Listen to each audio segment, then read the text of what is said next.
Oi, eu sou o Chamal e seja muito bem-vindo ao meu canal. Se você é novo aqui, eu peço que você se inscreva aí clicando no botão vermelho que está abaixo e ative o sino. Se chegar no final desse vídeo e você por acaso não tiver gostado, pode tirar sua inscrição e ir embora que não tem problema nenhum. Mas eu creio que quando terminar esse vídeo você vai ter gostado tanto que você vai manter sua inscrição e ainda vai assistir outros vídeos aqui do canal. Se você é uma pessoa que assiste meus vídeos frequentemente, eu peço que desde já você deixe o teu gostei e comente alguma coisa para o YouTube recomendar esse vídeo para mais pessoas e atrair um público maior para ele. Porque assim, atraindo um público maior, atraímos novos inscritos e conseguiremos bater a meta de 50 mil inscritos. Quando essa meta for batida, eu vou fazer para vocês vídeos de segunda a sexta-feira. Vai ser uma semana especial aqui para vocês. Assim como eu fiz com os 10 mil, vou fazer novamente. É bastante cansativo. É bastante complicado, mas vai valer muito a pena. Então eu conto com cada um de vocês, eu conto com todos vocês para atingir essa meta. Peço desde já que me sigam em minhas redes sociais, pois lá eu sempre aviso quando tem vídeo novo. Então mesmo que o YouTube não notifique, eu aviso lá e você pode vir aqui consumir um conteúdo sempre de qualidade. Dito isso, vamos ao caso.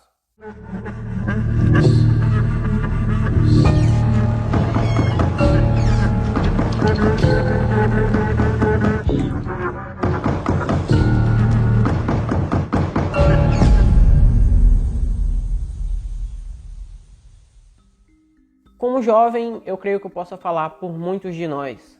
É difícil na nossa idade não imaginar que podemos conquistar tudo, que todos os nossos sonhos podem se tornar realidade e todos os nossos desejos são possíveis.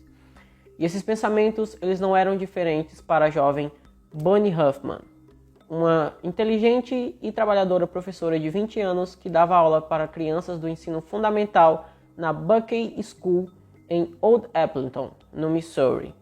Enquanto ela trabalhava como professora, ela morava junto com a mãe Lily Huffman e o meio-irmão Bobby Thiel.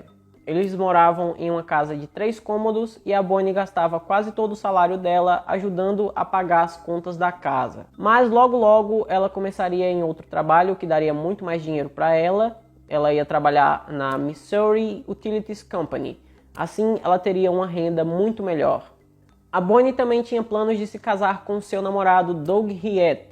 Eles já namoravam há 4 anos e, embora eles não fossem noivos ainda, eles já estavam se preparando para o casório. Bom, como acontece em muitos relacionamentos, a Bonnie e o Doug eles também tinham problemas. A maioria era porque o Doug ele era muito ausente. Essa ausência dele era devido ao fato dele servir o exército dos Estados Unidos. E ele acabou sendo enviado para a Coreia e só retornou no verão de 1954. Não ficou esclarecido o que aconteceu durante esse tempo que o Doug passou na Coreia ou o que aconteceu quando ele voltou, mas repentinamente, no dia 3 de julho de 1954, ele acabou o relacionamento com a Bonnie sem dar nenhuma explicação, ele só terminou. E isso deixou ela devastada. Com esse rompimento repentino e as emoções à flor da pele, a Bonnie não sabia o que fazer naquele momento, então ela ligou para a amiga dela, Mary, e elas combinaram de ir até o teatro da Broadway que ficava em Delta, no Missouri. Elas iam até lá para clarear a mente, para que assim ela não pensasse no fim do seu relacionamento. A Mary concordou em ir junto com a amiga, mas como ela era casada, ela levou o marido dela também. Então a Mary chamou o marido dela, Kramer Bass, para ir junto. E os dois conseguiram manter a Bonnie distraída e alegre por muitas horas. Eles assistiram um filme e assim que o filme acabou, a Bonnie achou que seria engraçado ir para um bar que ficava ali nas proximidades e olhar as pessoas caindo de bêbado no estacionamento enquanto eles tomavam um drink. Mary Bass e Kramer, eles acharam muito estranha essa proposta da Bonnie, porque ela sempre se recusou a entrar em bares e principalmente naquele bar que ela estava querendo ir, porque ele tinha uma fama muito ruim. Eles chegaram a desconfiar que o verdadeiro motivo pelo qual ela queria ir até esse bar era para ver se encontrava o Doug por lá, mas eles não tiveram coragem de perguntar isso para ela. Em vez disso, eles recusaram a oferta e recomendaram que ela fosse para casa descansar. Então os três foram caminhando juntos e acabaram depois de um tempo se separando. Mary e Kramer acreditavam que a Bonnie ela iria para casa, Porém, eles viram que ela entrou no carro dela, que era um Ford 1938 cinza, e ao invés de ir para casa, ela seguiu em uma rota diferente. O que Mary não sabia nesse momento é que essa seria a última vez que ela viria a amiga com vida. Ninguém sabe se ela voltou para aquele bar ou o que aconteceu durante o trajeto, mas o que ficou bem claro durante as investigações é que ela foi vista voltando para casa pela rodovia N, mas ela nunca chegou em casa.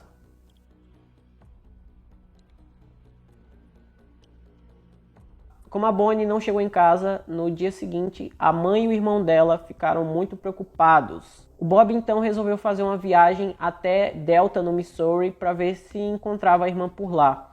E no meio do caminho, ele encontrou o carro da irmã abandonado. O carro estava estacionado no meio da estrada. A princípio, ele pensou que o carro tinha dado defeito e ela estava ali nas proximidades, mas ao checar o carro, ele viu que estava tudo funcionando perfeitamente. Então ele pegou o carro e tirou do meio da estrada. Depois de tirar o carro do meio da estrada, o Bob ele procurou um pouco, mas não encontrou a irmã. Então ele voltou para casa e resolveu ligar para Mary para saber se a irmã estava com ela, se tinha acontecido alguma coisa, que ela tinha deixado o carro lá e pedido a ajuda da Mary. Mas a Mary também não sabia de nada, então eles ligaram para o Doug para ver se o Doug sabia de alguma coisa. E como a Mary, ele também não sabia de nada. E foi nesse momento que eles acionaram a polícia. Quando a polícia chegou até o carro da Bonnie, a chave ainda estava na ignição, mas a bolsa, o colar e os óculos dela não estavam lá. Havia também uma arma de brinquedo próximo ao carro dela e uma revista VFW. Porém, eles não localizaram nenhum vestígio de onde a Bonnie poderia ter ido. Na manhã do dia 5 de julho de 1954, um casal que estava indo para Allenville, no Missouri, eles começaram a sentir um forte cheiro na estrada. Eles resolveram seguir aquele odor e chegaram até o corpo da Bonnie Huffman. Ele estava dentro de um bueiro próximo a uma escola. O corpo dela estava a aproximadamente 3 quilômetros de distância do local onde o carro dela foi encontrado. Quando o casal descobriu o corpo da Bonnie, eles acionaram a polícia e a investigação ela foi rapidamente iniciada. Descobriu-se que a Bonnie teve escoriações no joelho, mandíbula deslocada e pescoço quebrado. A camisa dela estava parcialmente rasgada e ela estava sem calcinha. A polícia acreditava que a Bonnie tinha sido violentada, mas devido às grandes temperaturas no local e à falta de tecnologia na época, mesmo após a necrópsia, eles não conseguiram chegar a uma conclusão. A teoria que a polícia criou foi a seguinte: o assassino ou os assassinos da Bonnie fizeram ela estacionar o veículo e posteriormente eles usaram a arma de brinquedo para forçá-la a obedecer e sair do carro. Uma luta pode ter acontecido e Bonnie foi forçada a entrar no veículo dos agressores. Ela pode ter conseguido pular enquanto eles dirigiam e quando ela fez isso, ela ficou gravemente ferida. Então, o homem ou os homens abusaram dela, mataram e descartaram o corpo. Assim que a notícia da morte da Bonnie saiu, a comunidade começou a ficar muito assustada. Eles ficaram com muito medo porque eles não conseguiam entender como que um crime tão cruel tinha acontecido em uma cidade tão tranquila. A polícia da época estava fazendo o máximo que podia, o que acabava nem sendo tanta coisa assim. Eles entrevistaram centenas de pessoas e fizeram muitos testes de polígrafo, mas isso era tudo que eles podiam fazer e eles acabaram não encontrando nada. Hoje em dia seria muito mais fácil identificar as coisas, identificar tudo ali no corpo dela, né?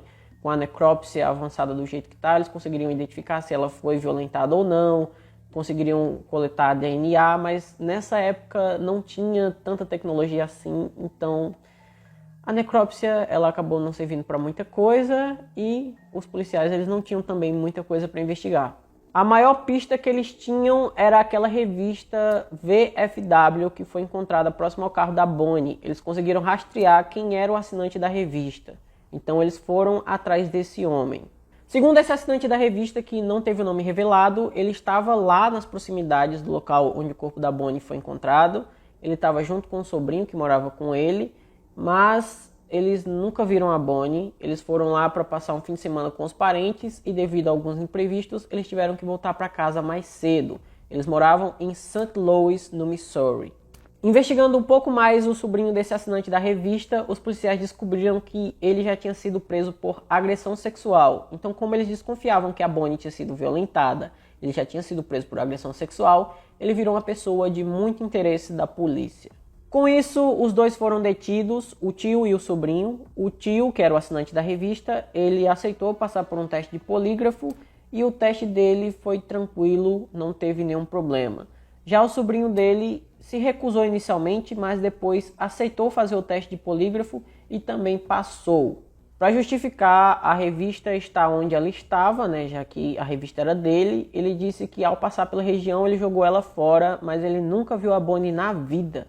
E com isso os policiais acabaram descartando os dois. O ex-namorado da Bonnie, o Doug, ele também foi levado para interrogatório e ele colaborou totalmente com a polícia. Ele dizia que ele estava muito triste e se sentindo muito culpado por tudo que aconteceu com ela. Ele dizia o seguinte: se eu não tivesse terminado com ela, nada disso teria acontecido. Ele também revelou que ele queria acertar tudo com a Bonnie porque ele estava arrependido de ter acabado o relacionamento de uma forma tão repentina, mas ele não teve tempo para isso. Após muita investigação e um forte álibi para o paradeiro do Doug quando o crime aconteceu, ele também foi descartado.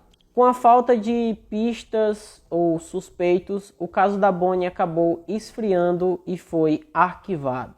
Um ano depois do acontecimento, uma cruz de madeira foi colocada misteriosamente no local onde a Bonnie morreu e depois outra pessoa que também nunca foi identificada removeu a cruz por motivos que nunca foram revelados. Então, da mesma forma que a cruz apareceu, ela desapareceu. No ano de 1964, 10 anos após o caso da Bonnie, uma revista policial acabou cobrindo o caso, fazendo um artigo, e isso gerou um grande clamor nacional, um grande clamor por justiça. O autor do artigo, ele ilustrou todos os traços da Bonnie e disse que ela seria uma mulher que chamaria a atenção de qualquer homem, principalmente um psicopata. Esse artigo sensacionalista, ele trouxe a necessidade de uma nova investigação. Ele trouxe à tona o caso e fez com que o caso voltasse a ser importante, que tivesse relevância. Como resultado disso, mais pistas e novos suspeitos foram revelados. Então a investigação, que estava fria e arquivada, voltou com tudo. Infelizmente, todo esse fogo era fogo de palha e mesmo com os novos suspeitos e novas pistas, a polícia não conseguiu chegar em nada e novamente o caso da Bonnie foi arquivado. Quando ninguém mais esperava nada desse caso, no ano de 2004, uma pista muito quente apareceu. Uma carta anônima foi entregue na delegacia.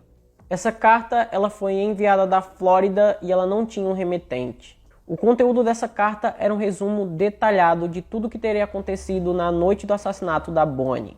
Segundo o autor da carta, ele estava voltando para casa após uma longa noite de bebedeira com os amigos. Ele se deparou com um veículo parado no meio da estrada. Ele acreditou que o motorista precisava de ajuda, então saiu do carro, mas logo percebeu que não havia ninguém. Durante alguns segundos, ele disse ter avistado 2 homens jogando um corpo numa vala.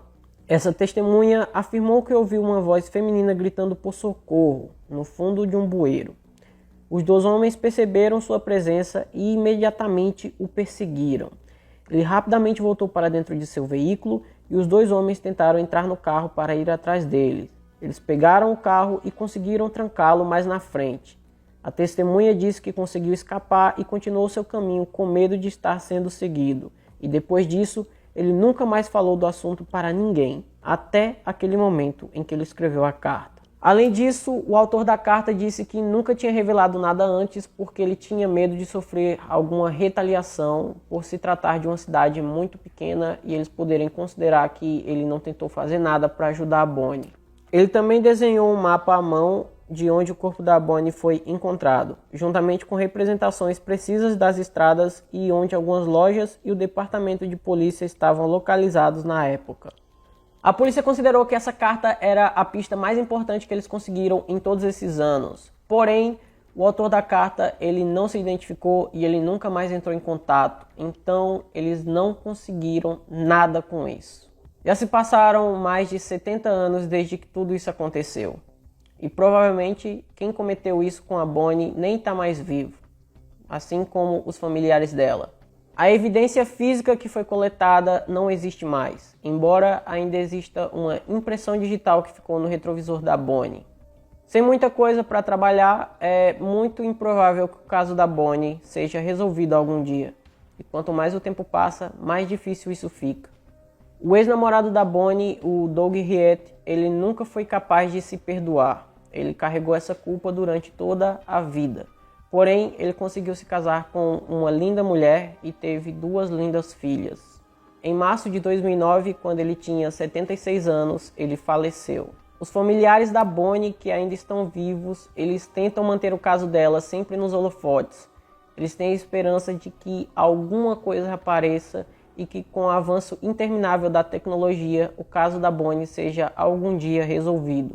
Mesmo que os criminosos não estejam mais vivos e eles não paguem, tudo o que eles querem é saber quem fez isso e por que a pessoa fez isso, para que eles possam ter um pouco de paz. Até os dias de hoje, a pequena cidade de Delta, no Missouri, homenageia a Bonnie Huffman. Mesmo que o caso dela nunca seja solucionado, ela nunca será esquecida por todas as pessoas que têm ela guardada em seu coração. Bom, esse foi o vídeo de hoje, espero que vocês tenham gostado. O roteiro desse vídeo foi enviado para mim pelo Daniel do canal Paralelo Metafórico, então dá uma passada lá no canal dele que vai valer muito a pena. Peço que me sigam em minhas redes sociais, porque lá eu sempre aviso quando tem vídeo novo. Peço que, se você assistiu até aqui, se inscreva aí no canal, que você provavelmente gostou. Peço também que veja outros vídeos do canal, porque isso ajuda demais, já que alguns são monetizados, pode ser que você me ajude aí financeiramente. Então, por hoje é só, até a próxima e tchau!